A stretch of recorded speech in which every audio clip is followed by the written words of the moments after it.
고난이 나를 죽이지 못한다면 그 고난은 나를 더욱 강하게 만들어 준다라는 격언이 있습니다. 아무리 힘들어도 버티기만 한다면 그 고난으로 더 강해지고 성숙해질 수 있기 때문에 고난을 두려워하거나 피할 필요가 없다라는 격언이겠지요. 정신을 바짝 차리고 견디어낸다면 우리의 믿음이 연단을 받아서 정금과 같이 될 수 있는 것입니다. 고난이 주는 유익이 참 많습니다. 그 중에서도 가장 큰 유익 중에 하나가 무엇이냐? 우리에게 참으로 소중한 것이 무엇인지, 우리가 정말 의지해야 하는 분이 누구인지를 깨닫게 해준다는 겁니다. 오늘 본문 말씀 예레미야 애가인데요. 예레미야 애가가 언제 쓰여진 책이죠? 남유다 왕국이 바벨론 제국에 의해 완전히 멸망당한 후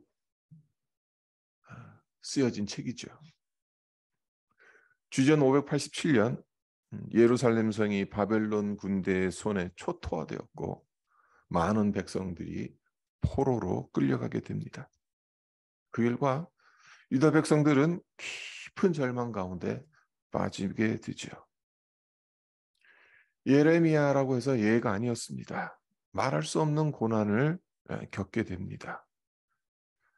오늘 본문 말씀 앞단락인 예레미야 애가 3장 1절과 3절을 보면 예레미야가 이렇게 고백합니다. 여호와의 분노의 매로 말미암아 고난당한 자는 나로다.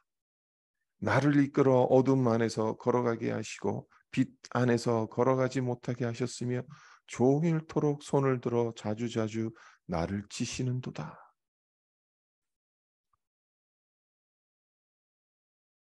예레미야가 고난 가운데서 얼마나 고통스러워했는지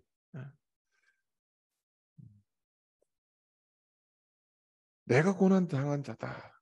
여호와의 분노의 매로 말미암아 고난 당한 자가 다름 아닌 나다. 그렇게 지금 이야기하고 있는 거죠. 근데 이것이 끝이 아니에요. 그가 당한 고난이 얼마나 극심했는지 18절을 보면요. 스스로 이르기를 나의 힘과 여호와께 대한 내 소망이 끊어졌다 하였도다. 그 고난이 얼마나 고통스러웠으며 하나님을 향해서도 아무런 소망을 갖지 못할 정도라고 말하겠습니까? 예레미야 선지자가 지금 당하고 있는 고난이 참 힘든 고난이었던 거죠. 그러나 이렇게 모든 소망이 끊어진 고난 한가운데에서도 예레미야 선지자가 포기하지 않는 것이 하나 있었습니다. 무엇입니까? 기도죠. 하나님 앞에 탄식하고 탄원하고 고통을 호소하고 있지만 그래도 기도하고 있다는 겁니다. 절망했지만 기도하는 것을 포기하지 않았다는 겁니다. 그리고 그 기도 가운데서 소망이 있다는 것을 깨닫게 됩니다. 그래서 19절서부터 21절을 보세요.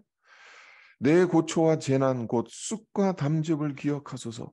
내 마음이 그것을 기억하고 내가 낙심이 되오나 이것을 내가 내 마음에 담아 두었더니 그것이 오히려 나의 소망이 되었사옴은 참 역설을 이야기하고 있지 않습니까? 내가 낙심이 됐다. 그것을 내 마음에 담아뒀다. 네, 그것이 오히려 나의 소망이 되었다. 절망의 밑바닥에서 기도의 끈을 놓지 않았더니 하나님께 소망이 있다는 것을 발견했다는 겁니다. 그렇습니다. 아무리 절망적이라 하더라도 기도의 끈을 놓지 않는다면 하나님께 소망이 있다는 것을 발견할 수 있는 겁니다. 기도만큼 하나님의 성품, 하나님의 하나님 되심을 알 수 있는 통로가 없기 때문에 그렇습니다. 그렇다면 예레미야가 기도 가운데 발견한 하나님의 성품은 무엇이겠습니까?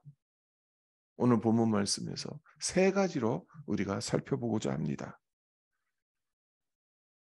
예레미야가 기도 가운데 발견한 하나님의 첫 번째 성품은 하나님의 인자하심입니다. 22절을 다시 보겠습니다. 여호와의 인자와 긍휼이 무궁하심으로 우리가 진멸되지 아니함이니이다.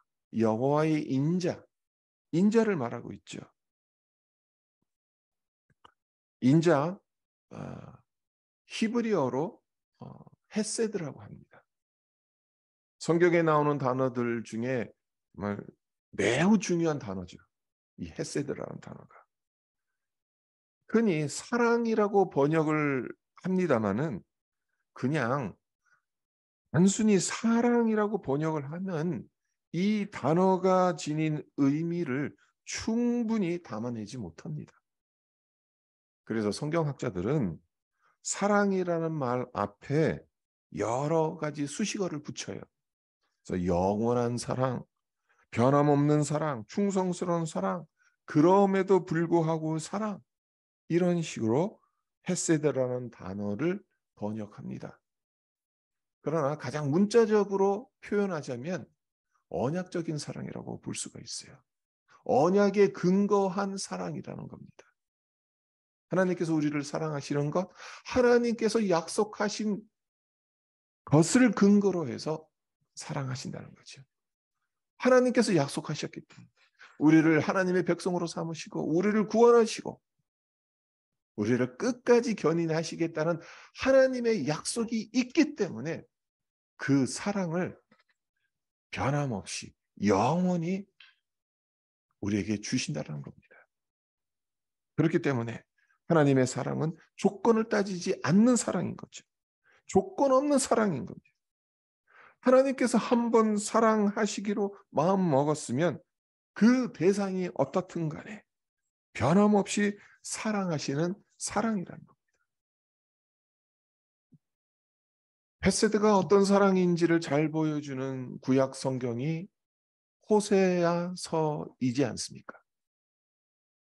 호세아서는 호세아 선지자와 그의 아내 고멜 사이의 이야기로 진행되는 것처럼 보이지만 하나님께서 하나님의 백성들을 어떻게 사랑하시는지를 보여주는 책이지 않습니까?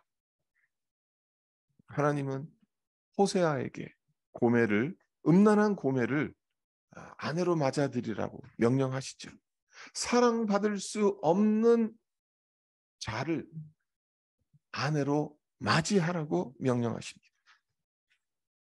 이것은 하나님 앞에서 우리의 모습이기도 하지 않습니까? 하나님의 사랑을 받기엔 턱없이 모자란 자들입니다.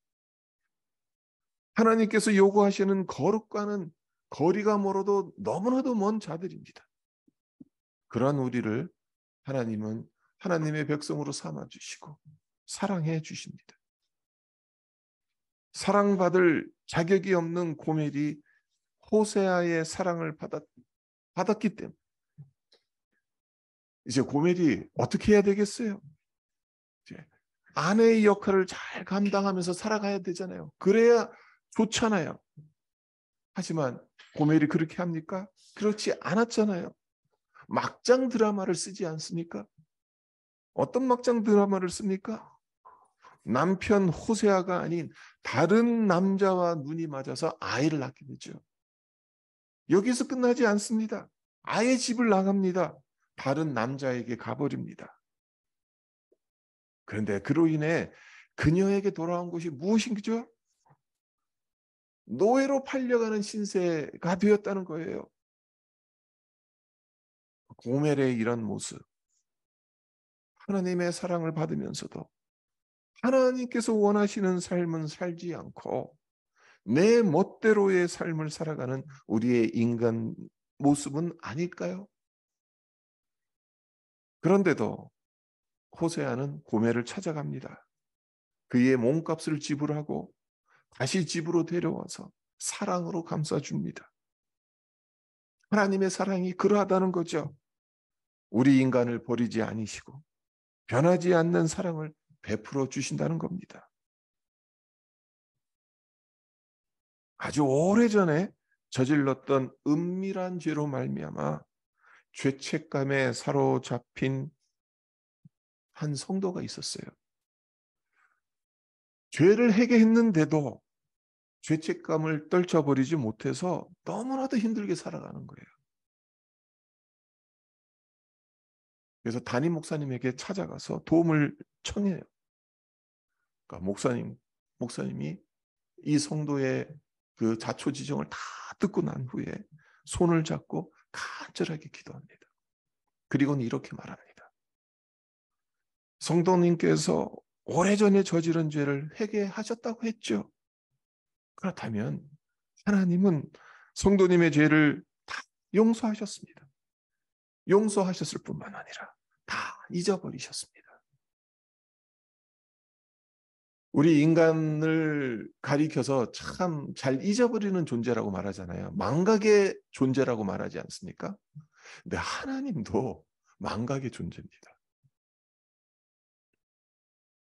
우리가 왜 잘 잊어버리는가? 어떻게 보면 하나님을 닮았기 때문에 그런지도 몰라요. 하나님은 다른 것들 다 기억하시지만 예수의 보혈로 깨끗해진 죄에 대해서는 하나님이 잊어버리십니다. 안과하십니다. 그렇습니다. 우리가 죄를 범했어도 예수님의 보혈을 의지해서 회개하면 하나님께서 용서해 주세요. 그 죄를 잊어 주십니다.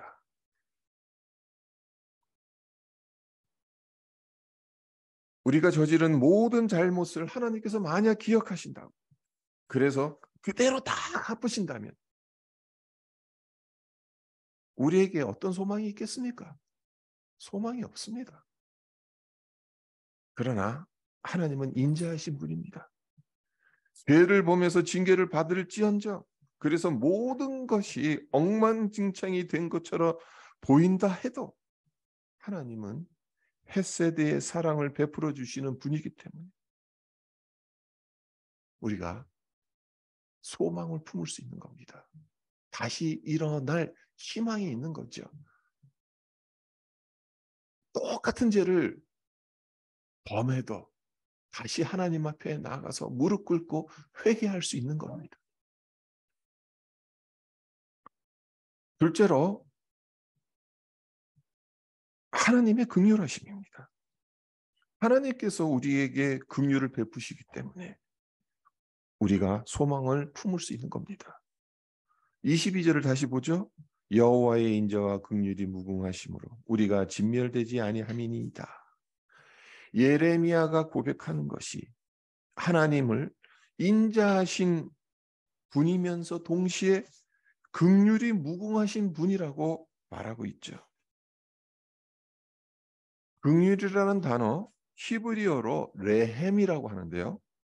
레헴은 어머니의 자궁을 뜻하는 라함에서 파생된 단어라고 해요. 이런 이유로 헤세드는 부성적인 사랑, 그리고 레헴은 모성적 사랑으로 볼 수 있는 겁니다. 언젠가 또 말씀드렸습니다마는 잠을 잘 때 이렇게 똑바로 자기보단 옆으로 누워서 이 무릎을 이렇게 딱 최대한 구부린 채로 자는 것이 더 편하잖아요. 그 이유가 무엇인가 하면 어머니 자궁에서 그런 자세로 10개월을 있었기 때문에, 그리고 어머니 자궁에서 나온 지 몇십 년이 지나도 그때의 자세를 가장 편안한 자세로 우리 몸이 기억하기 때문에 잠을 잘 때 그렇게 구부리고 옆으로 누워서 구부리고 자는 것이 가장 편하다. 네, 이 세상에서 우리가 맛볼 수 있는 최고의 편안함, 어머니의 자궁 안에서 이미 경험했던 겁니다. 하나님의 긍휼이 어머니의 자궁과도 같다는 겁니다. 그러니까 이 세상 어디에서도 경험할 수 없는 따뜻함과 평안함이 하나님 안에서 경험할 수 있다라는 겁니다.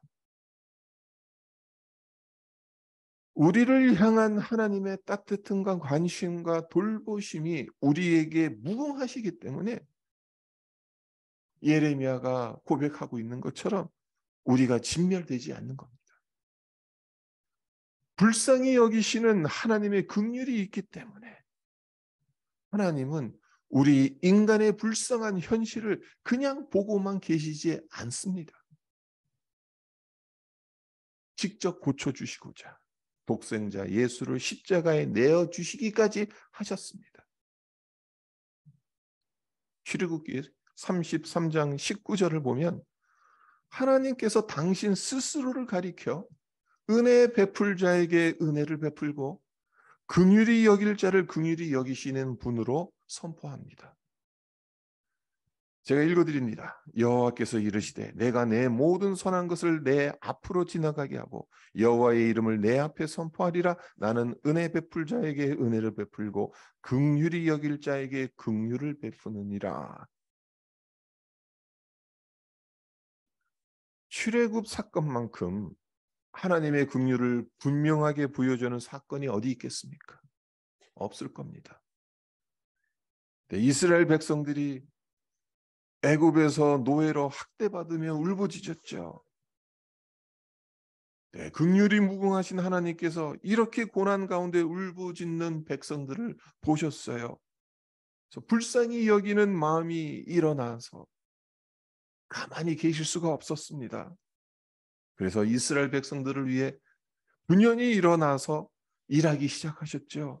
그것이 출애굽의 대역사가 만들어진 것 아니겠습니까? 하나님은 무궁한 긍휼로 우리의 불쌍하기 짝이 없는 현실을 고쳐주시기 위해서 행동하시는 분입니다. 하나님이 이런 분이라는 것을 알고 믿는다면 현실이 어렵다 하더라도 우리가 하늘을 향한 소망을 품을 수 있다는 거죠. 예레미야 선지자는 하나님이 이런 분이라는 것을 기도 가운데 깨달았어요. 그래서 예루살렘이 초토화되고 여기저기서 곡하는 소리가 끊이지 않았고 나라를 잃었고 많은 백성들이 포로로 머나먼 이방 땅으로 끌려간 절망적인 현실 한가운데에서도 하나님께 소망을 두었던 것입니다. 예레미야가 기도 가운데 보았던 하나님이 우리가 보는 하나님과 다르겠습니까? 하나님은 어제도 오늘도 내일도 영원토록 변함이 없으신 분이지 않습니까? 하나님의 긍휼, 예레미야 시대에 그러했듯 이 순간에도 변함없고 무궁하다는 거죠.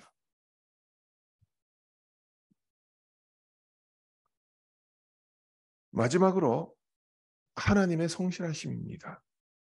우리가 소망을 가질 수 있는 이유는 하나님이 성실하신 분이기 때문에 그렇습니다. 22절과 23절을 다시 보면요.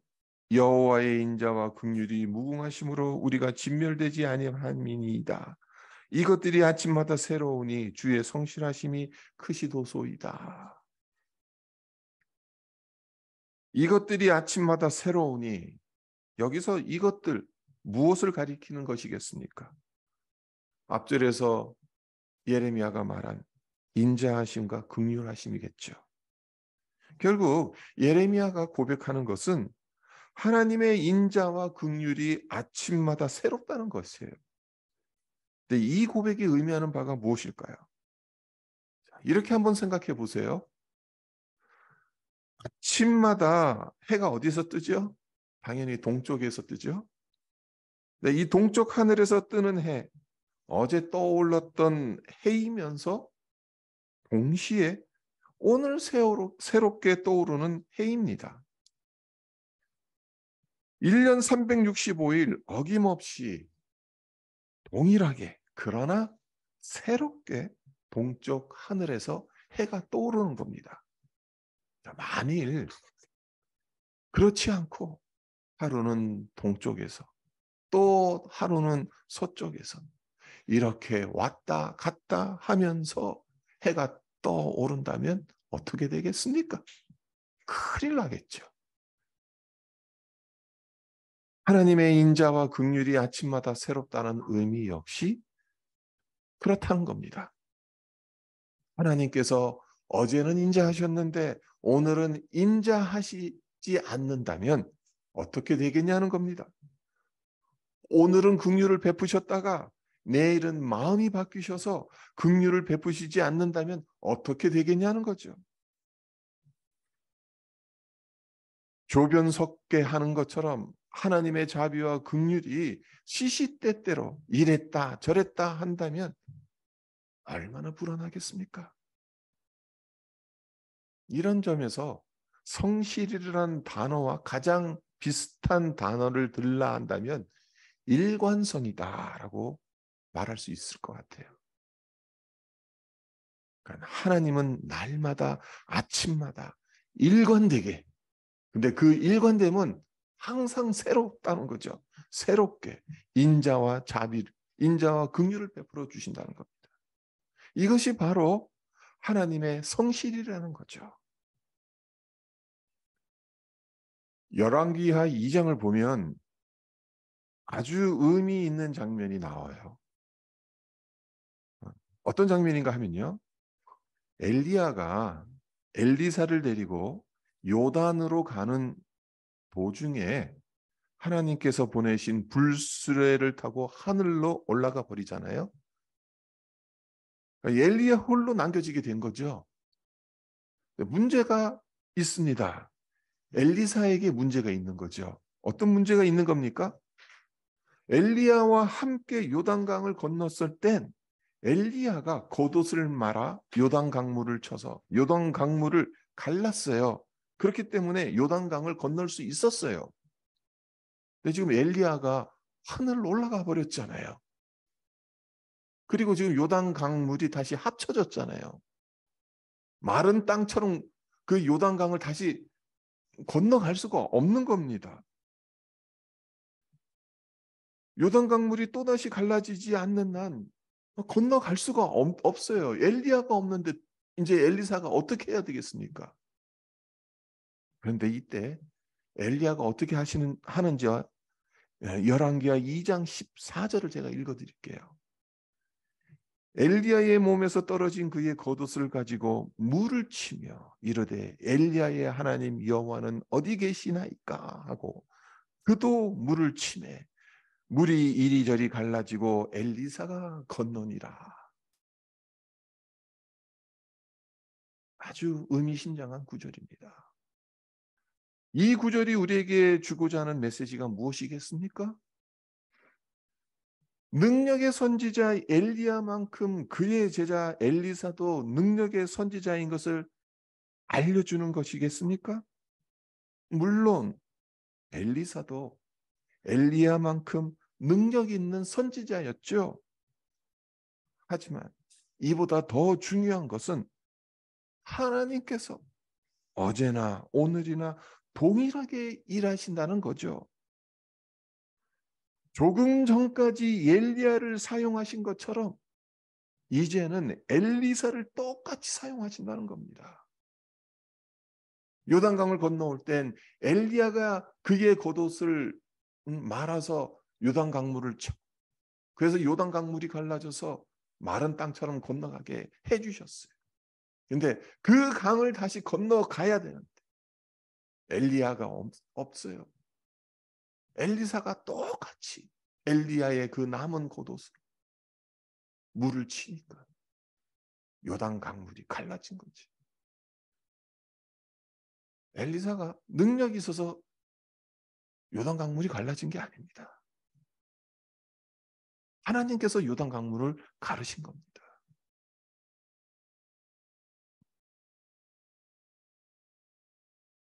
성실하신 하나님께서 엘리야에게 하셨던 것처럼 엘리사에게 그렇게 하신 것.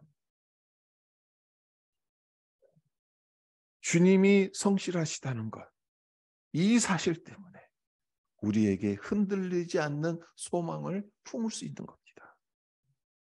어제의 하나님과 오늘의 하나님이 만약 다른 분이라면 어제 아무리 위대한 역사를 일으키셨다 할지라도 오늘 그런 역사를 일으키실 거라는 소망을 우리는 품을 수가 없는 겁니다. 엘리야의 하나님과 엘리사의 하나님이 다르다면 엘리사가 똑같이 엘리야처럼 요단강을 엘리야의 그 겉옷으로 칠 수가 없는 거예요. 엘리야의 하나님인 것을 믿었기 때문에 엘리사가 그럴 수 있었던 거죠.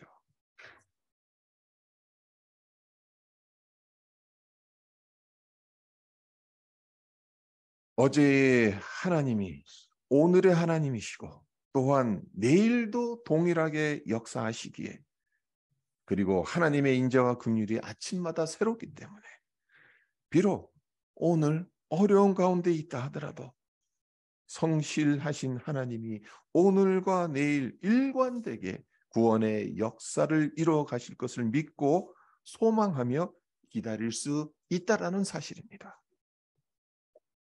말씀을 맺겠습니다. 하나님은 우리의 영원한 소망이십니다. 조건 없는 헤세드의 사랑과 어머니의 자궁처럼 따뜻한 긍휼을 성실하게 베풀어 주시는 분입니다. 이런 분을 우리 모두 믿고 따르고 있는 거죠. 그렇기 때문에 세상이 아무리 흉흉하고 우리의 삶이 아무리 팍팍하다 하더라도 포기하거나 절망하지 않고 소망을 품고 믿음의 길을 걸어갈 수 있는 것 아니겠습니까? 여호와의 인자와 긍휼이 무궁하심으로 우리가 진멸되지 아니함이니이다. 이것들이 아침마다 새로우니 주의 성실하심이 크시도소이다. 절망 가운데 그러나 기도로 하나님께 소망을 품으며 이 고백을 드렸던 예레미야와 같이 우리 역시 이러한 믿음의 고백을 드리면서 우리의 믿음의 길을 걸어가시기를 주님의 이름으로 축원드립니다. 아멘. 네, 잠깐 기도하겠습니다. 네, 하나님, 하나님의 인자하심, 긍휼하심, 무궁하십니다. 그리고 아침마다 새롭고 그 성실하심이 크십니다. 어제나 오늘이나 내일이나 변함없이 동일하게 일관되게 하나님의 인자하심과 긍휼을 베푸시기 때문에 우리가 하나님께 소망을 둘 수 있는 것 아니겠습니까?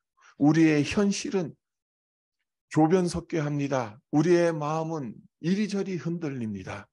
그럼에도 불구하고 하나님은 영원하시고 변함없으시고 조건 없는 사랑을 베푸시고 어머니의 자궁같이 따뜻한 긍휼을 베푸시는 그러한 하나님의 사랑이 있기에 우리가 이 믿음의 길을 걸어갈 수 있는 것 아니겠습니까? 하나님, 하나님께 소망을 두고 하나님 천성을 향해 달려가는 우리 모두가 되어줄 수 있도록 주님, 날마다 하나님께서 베푸시는 이 인자와 긍휼을 하나님 우리가 맛보며 경험하며 살아가게 하여 주시옵소서. 감사드리며 예수님의 이름으로 기도합니다. 아멘.